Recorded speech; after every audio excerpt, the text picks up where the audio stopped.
तो hello guys, welcome back to my channel. तो guys, आज के वीडियो में हम एलोवेरा प्लांट्स के केयर के बारे में बात करेंगे। मतलब कि इसका सॉइल मिक्स कैसा होना चाहिए, इसका लाइट रिक्वायरमेंट, वाटर रिक्वायरमेंट से लेके कुछ एडिशनल केयर टिप्स के बारे में भी बात करेंगे। तो बने रहिए वीडियो के एंड तक। तो वीडियो को स्टार्ट करने से पहले मैं आपको एक ऑनलाइन गार्डनिंग साइट के बारे में बोलना चाहूँगा, जिसका नाम है दी अफोर्डेबल ऑर्गेनिक स्टोर। दी अफोर्डेबल ऑर्गेनिक स्टोर एक बहुत ही बढ़िया ऑनलाइन गार्डनिंग प्लेटफॉर्म है, जिसमें आपको flower seeds, vegetable seed, gardening kit या फिर कंपोस्ट, कोकोपीट, ये सभी चीज़ें आपको बहुत ही कम दाम में मिल जाएंगे। और इनके स्टोर में सिर्फ 10 रुपीज़ से ही फ्लावर या वेजिटेबल सीड मिलना स्टार्ट हो जाता है। और अगर आप 150 रुपीज़ के ऊपर शॉपिंग करते हैं तो आपको कोई शिपिंग चार्ज भी नहीं देना पड़ेगा। तो उस स्टोर का लिंक मैंने डिस्क्रिप्शन में दे दिया है, आप जाकर चेक कर सकते हैं। तो एलोवेरा प्लांट्स के लाइट रिक्वायरमेंट्स या वाटर रिक्वायरमेंट्स के ऊपर बात करने से पहले हम इसके कुछ एडिशनल केयर टिप्स के ऊपर बात करेंगे, जिसको आप अगर अपने एलोवेरा प्लांट के ऊपर अप्लाई करेंगे तो उसका ग्रोथ भी बहुत फास्ट होगा और उसका कलर भी इन्हांस होगा।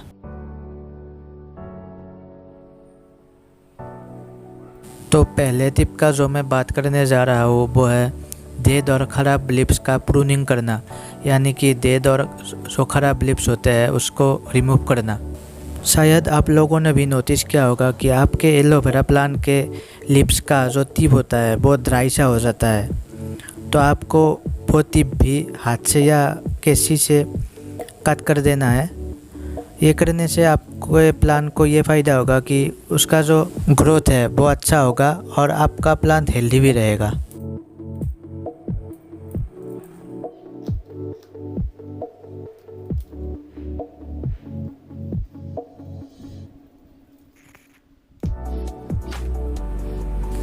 तो दूसरा टिप जो मैं बताने जा रहा हूँ वो है इसके लीव्स पर वाटर स्प्रे करना।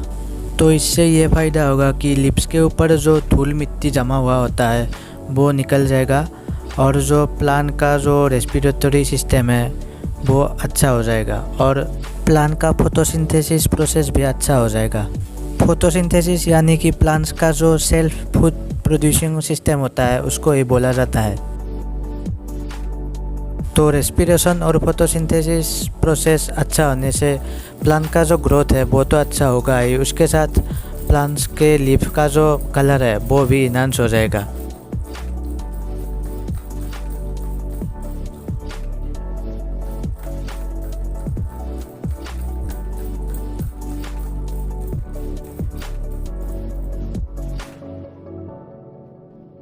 तो ये दोनों एडिशनल केयर टिप्स के ऊपर बात करने के बाद अब हम डिस्कस करेंगे इसके मेन केयर टिप्स के बारे में, यानी कि जो लाइट रिक्वायरमेंट, वाटर रिक्वायरमेंट है और जो इसमें किस टाइप के मिट्टी का यूज़ करना चाहिए और इसमें क्या फर्टिलाइज़र देना चाहिए, ये बातें डिस्कस करूँगा।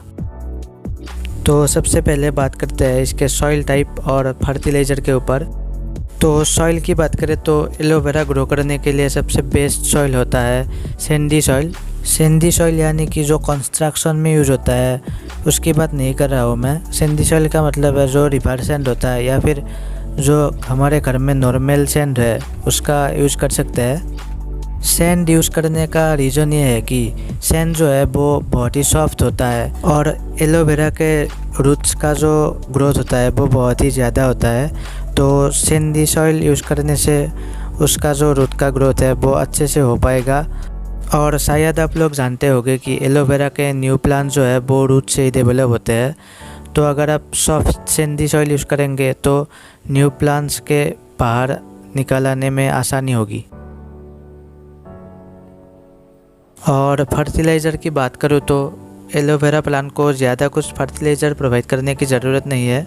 इसको आप अगर 3 या 4 महीने एक बार भी फर्टिलाइज़र प्रोवाइड कर देंगे तो इसके लिए बहुत बढ़िया होगा। फर्टिलाइज़र के रूप में आप इसमें काऊ डंग कंपोस्ट या फिर वर्मी कंपोस्ट का इस्तेमाल भी कर सकते हैं और आप इसमें मस्टर्ड केक का लिक्विड फर्टिलाइज़र भी प्रोवाइड कर सकते हैं। शायद आप लोग देख पा रहे होंगे कि इसमें करीब 5 से बेबी प्लांट्स भी है।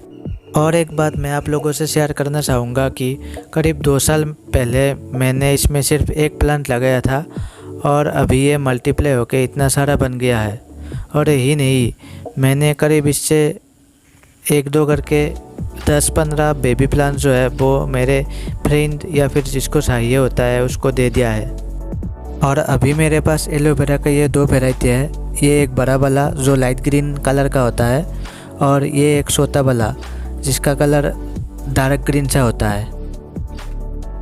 तो अब बात करते हैं एलोवेरा प्लांट के लाइट रिक्वायरमेंट्स के बारे में।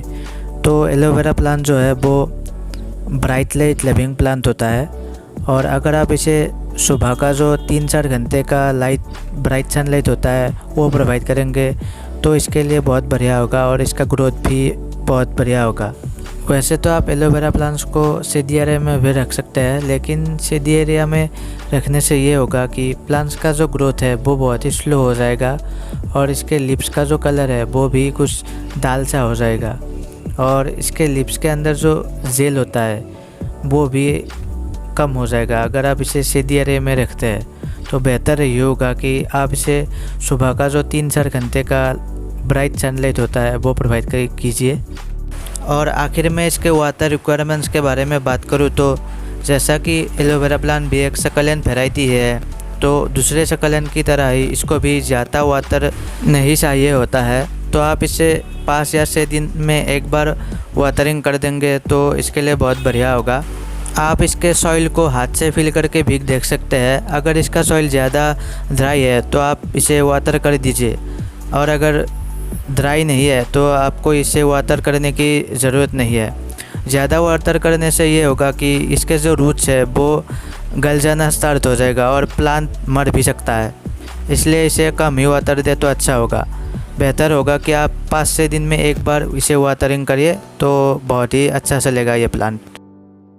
तो अगर आप भी इन सभी चीज़ों का ध्यान रखेंगे तो आपका प्लांट भी बहुत बढ़िया से ग्रो करेगा और ये दिखने में भी बहुत ब्यूटीफुल लगेगा।